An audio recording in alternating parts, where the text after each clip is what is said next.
In this episode, we hear from Vanessa of OCBC's Global Wholesale Banking Sustainability Office, who will share insights into the net zero regulations that are shaping the shipping sector globally. Hi Vanessa, thanks for joining us today. Thank you for having me. So the International Maritime Organization has established a legally binding net zero framework to reduce greenhouse gas emissions from the shipping sector, aiming for net zero emissions by or around 2050. The IMO net zero framework combines mandatory emissions limits and greenhouse gas pricing across the shipping sector. Before we dive deeper into the topic, can you tell us who the IMO is and what they do for those who may not be so familiar? Sure. So the IMO is actually short for International Maritime Organization, and it is a United Nations agency that governs the shipping sector globally. The IMO was actually formally established way back in 1948, and its job is to set and implement global standards for shipping practices. This would mean everything from safety regulations to environmental protection. Their goal is to make sure shipping is fair, efficient, and does not harm our oceans. When you think about how massive and complex the shipping sector is, having to move massive amounts of goods across continents every day, you start to see just how crucial an organization like the IMO really is. So going back to the net zero framework, can you share with us the key elements of the IMO's net zero framework, as well as the expected timeline for its rollout? Yep, so before that, perhaps let's talk about emissions in the shipping sector. The shipping sector is estimated to account for nearly 3% of global emissions, and with the global agenda to get to net zero, the IMO has been stepping up its game. The IMO has a greenhouse gas strategy, or GHG strategy, that outlines the strategy to reduce greenhouse gas emissions from international shipping. This GHG strategy was revised in 2023 to be more ambitious, and it now aims for net zero GHG emissions by or around 2050, with interim checkpoints in 2030 and 2040. So how does the IMO intend to achieve this? One of the key ways is to regulate carbon emissions of ships, which is what this net zero framework is all about. This framework is considered a historical one, as this is the very first time that a global carbon regulation is being proposed for an entire industry. Back in April 2025, during the IMO's MEPC 83 meeting, that's the Marine Environment Protection Committee, which meets twice a year, the draft regulations were approved by a majority. But it's not a done deal just yet.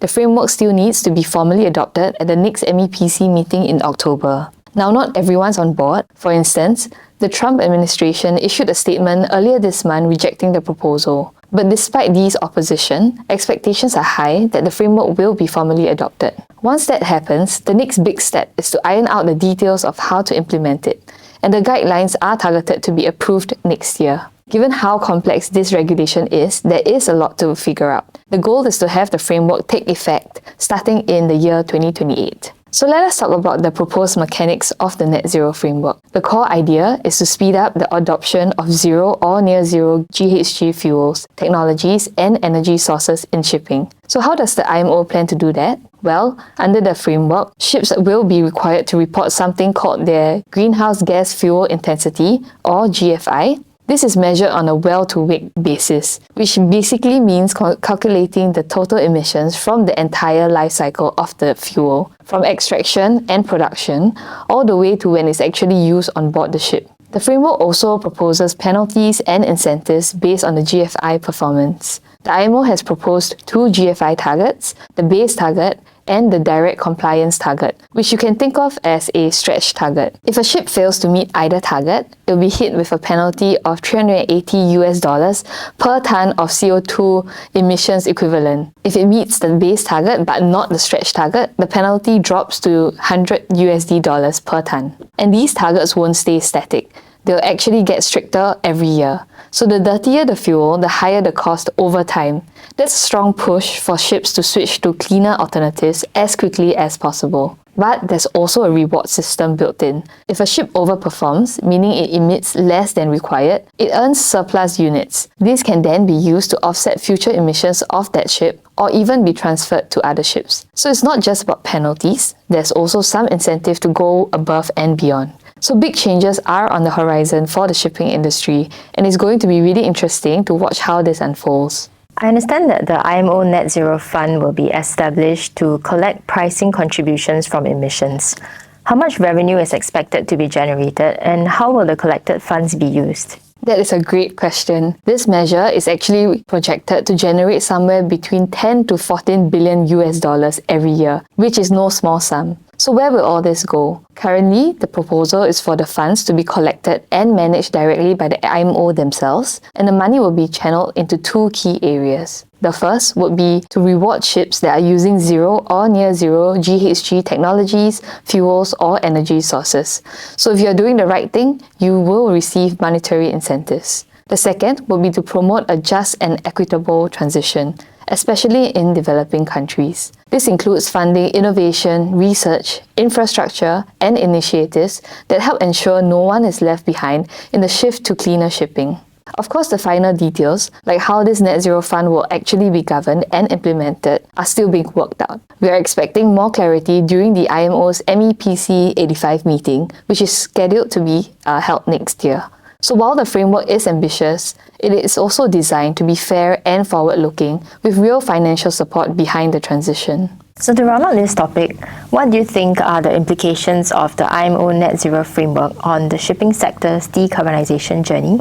As you can imagine, the implications of this net zero framework for the shipping sector and the global economy at large are going to be profound. Shipping is responsible for about 90% of world trade, so any major change in how ships operate will ripple across industries. Business as usual is about to get more expensive. Ship owners and operators will need to invest in cleaner technologies and rethink their fuel strategies. And it's not just the ships. Shipbuilders will now need to meet expected higher demand for dual fuel ships. Fuel producers will need to produce cleaner fuels, and ports and logistic chains will also need to evolve to support new fuels and vessel designs. Ultimately, this framework sends a clear signal.